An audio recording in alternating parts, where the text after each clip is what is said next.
여러분 안녕하세요. 핫설입니다. 이번 시간에는 그러니까 제가 원래 며칠 전에 하려고 했다가 인류애가 사라지는 기분이라서 손을 놨다. 그런 사연 있다라고 말씀드렸죠.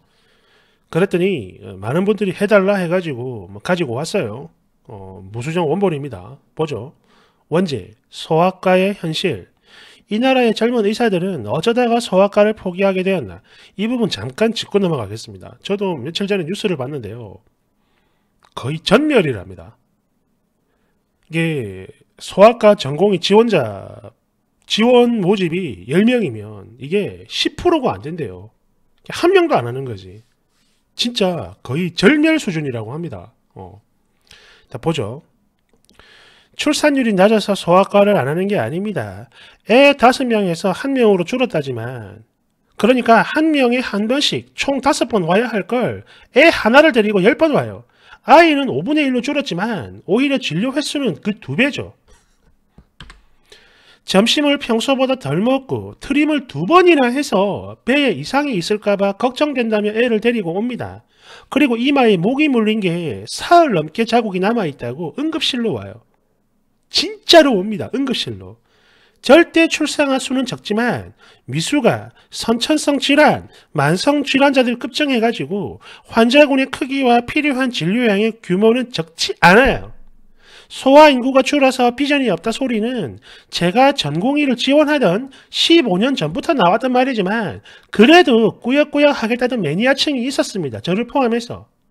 그런데 왜 하필 이제야 진짜 문제가 되는 걸까요?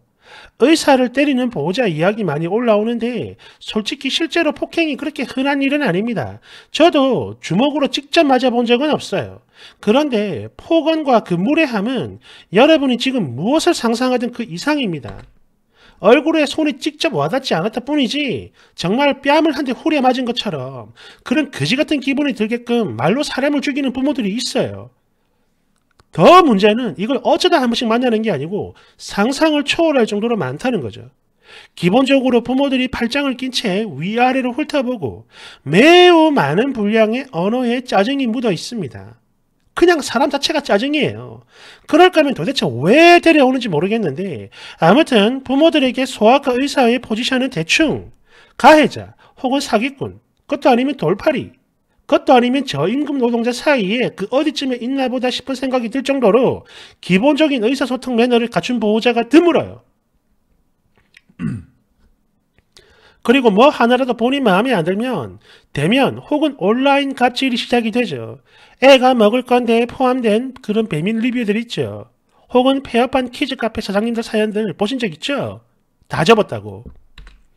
그거를 내 아이가 아프다는데 이걸로 바꾸고 레벨을 몇 단계만 더 올리면 바로 소아과에서의 일상이 탄생합니다. 일상이요.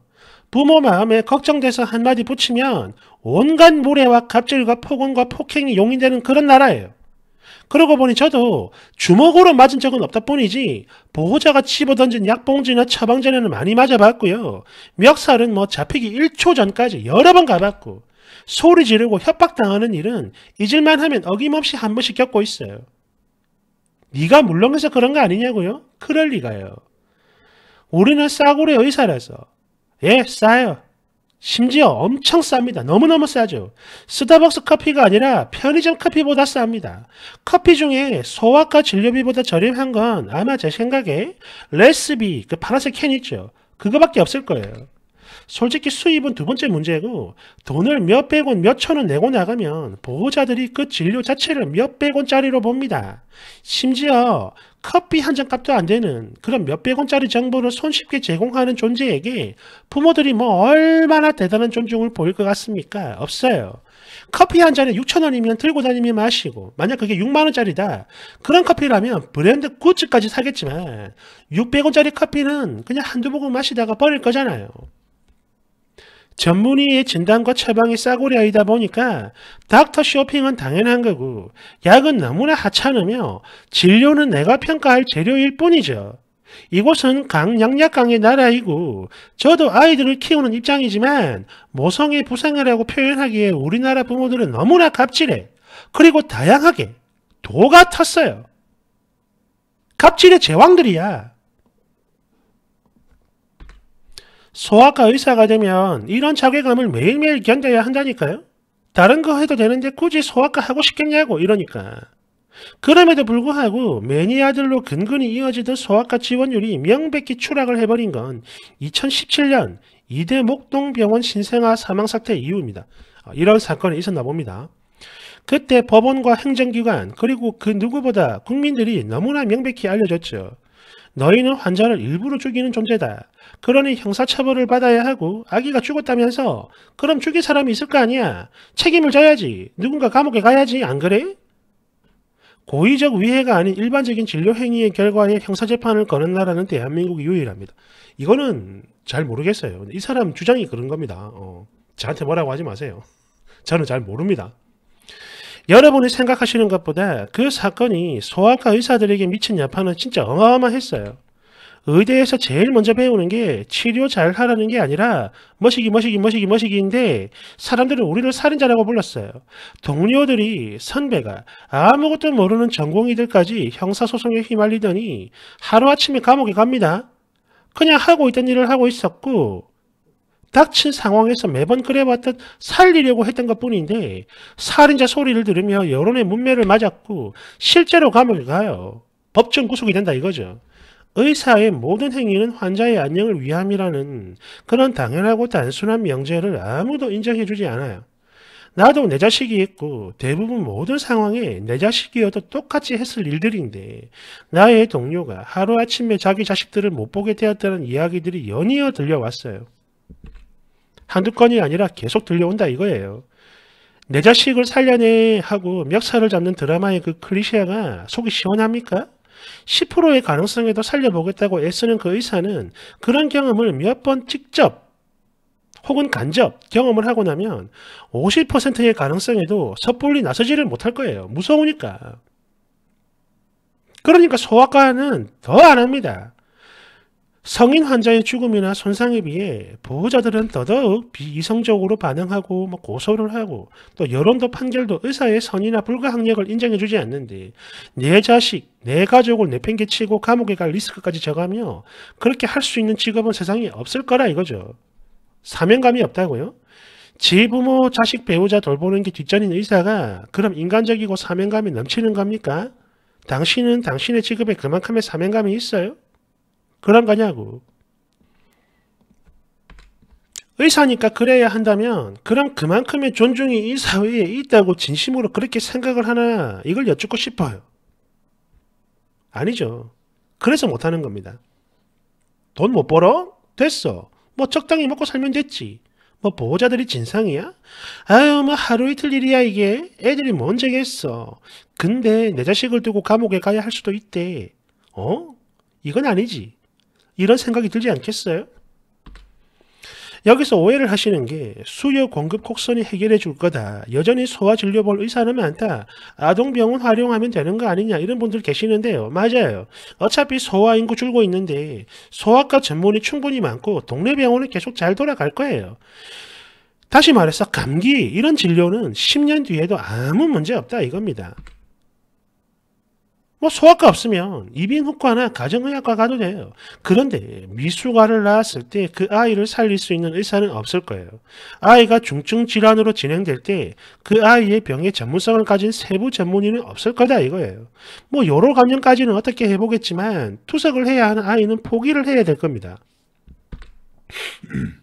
기침약 처방은 아무나 해도 인공호흡기, 에크모 달고 밤새 중환자실 지켜줄 의사는 없다 이거예요.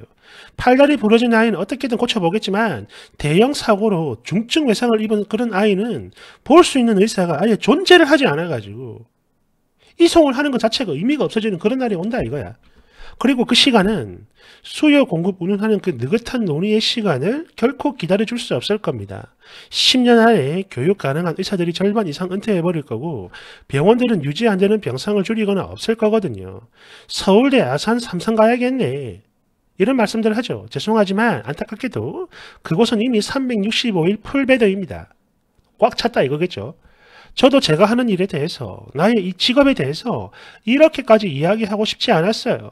5년 전까지만 해도 학생들이 소아과 하고 싶지 않다 하면 아니야, 소아과 좋아. 어차피 평생 하다 보면 인기와 성공의 그래프는 변하기 마련이니까 지금 반짝 인기 따라가지 말고 너 자신이 평생을 해도 괜찮겠다 싶은 그런 과를 가. 이렇게 말을 해줬었거든요, 제가. 조언을 후배들한테. 그런데 이제는 그런 말을 못해요. 개인 소아과는 자기감이 못하고 대학병원 응급실 중환자실은 무서워서 못할 거야. 그래서 소아과 의사로 사는 게 더 이상은 행복하거나 보람있지 않다는 걸 너무나 잘 알거든요, 제가. 그런데 제가 어떻게 이걸 하라고 하겠어요? 물론 저는 제 직업이 좋아요. 아이들 좋아합니다. 다시 태어난다 해도 한 번 더 할 만한 보람 있는 일이라고. 당장 전쟁이 나서 동전 한 입 못 받는데도 내 앞에 아픈 아이가 있고 내가 할 수 있는 일이 있다면 그게 뭐가 됐든 간에 기꺼이 감사하며 할 만큼 멋있는 일이라고 생각을 하며 지내왔어요. 그리고 저희 동료들도 그랬습니다. 그런데 정확히 올 가을부터 실시간으로 하나하나 이 모든 것들이 현실이 되어가는 상황들을 보며 그 폭탄이 점점 뭐랄까 너무 자주 돌아오는데 이게 내 손에 들려 있는 거야. 너무 오랫동안. 아니 나도 엄마인데 여기 계속 있어도 되는 걸까? 이런 생각이 듭니다. 그리고 저의 동료들도 그렇습니다. 명백한 고의가 없는 의료행위에 형사처벌을 면제하고 불가항력적 손상에 대한 배상을 떠안게 하지 말고 진료 수가와 경환보험, 본인 부담금 비율만 조율해도 애들이 예쁘다며 현실 감각이 닫아버리고 소아과 손들 학생들 널리고 널렸어요. 응? 근데 그냥 이대로 될 거예요. 이대로 둘 거예요, 아마. 아는데 안 하거든요. 이 나라가, 부모들이, 국민들이. 뭐 일단 본문은 여기까지고 진짜 몸통은 댓글들입니다. 그거는 잠시 후 2부에서 2부에서 가져오도록 할 거고요. 뭐 물론 이 써니가 말한 게 전부는 아니겠죠. 그 이유가 근데 굉장히 큰 부분을 차지한다는 느낌도 들고요. 느낌은 무엇보다 현실적으로 소아과가 지금 진짜 없어지고 있답니다. 너무 많이 없어진대요. 심각하다고 합니다. 이게. 아무튼 잠시 후에 2부에서 정말 인류애가 사라지는 그런 댓글들 몇 가지만 가져오겠습니다. 감사합니다.